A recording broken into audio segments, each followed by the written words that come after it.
kids this woman to be married to this man? Her mother and I.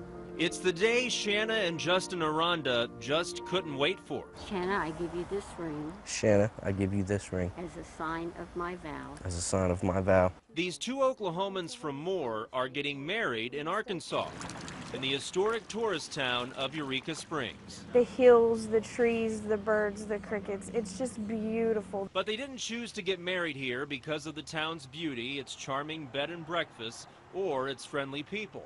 They're here because they can't get married in Oklahoma. I can't think of anywhere other than Oklahoma that we couldn't have gotten married. So, what's stopping them? Oklahoma law S43-123. First written in 1910, it's better known as the Remarriage and Cohabitation Law.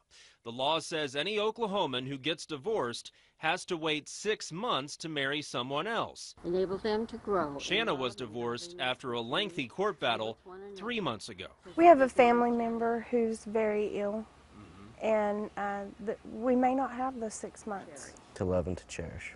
We were tired of waiting. We wanted to be together. We've been together for 2 years. And if you think Shanna and Justin are alone, think again. Eureka Springs has another name, the wedding capital of the South. At least a dozen places here, even the local wildlife park, host weddings.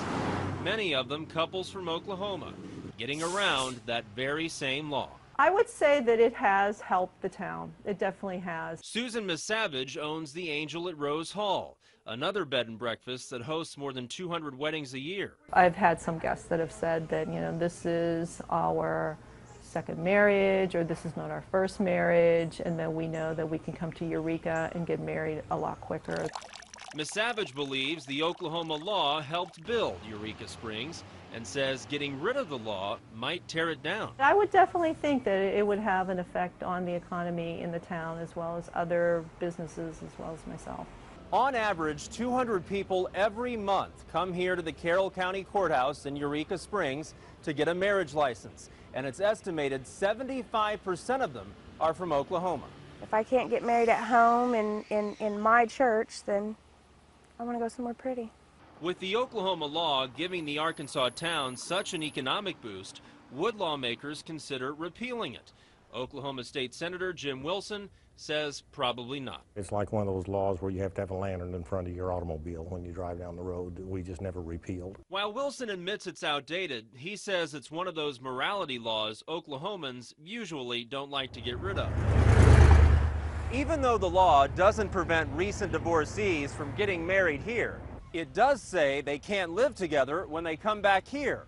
It says if they try, they're felons. It's unique. It's a part of the law attorney David Kiesling says hasn't been enforced in decades. We've looked at the trend across the country, and when you look at the trend across the country, Oklahoma is one of the few states that still has any prohibition whatsoever against remarriage. I mean, any prohibition. But that doesn't concern these newlyweds. You may kiss your bride. They've found a love stronger than the law. Happily ever after. Justin Wilfon, 2 News works for you.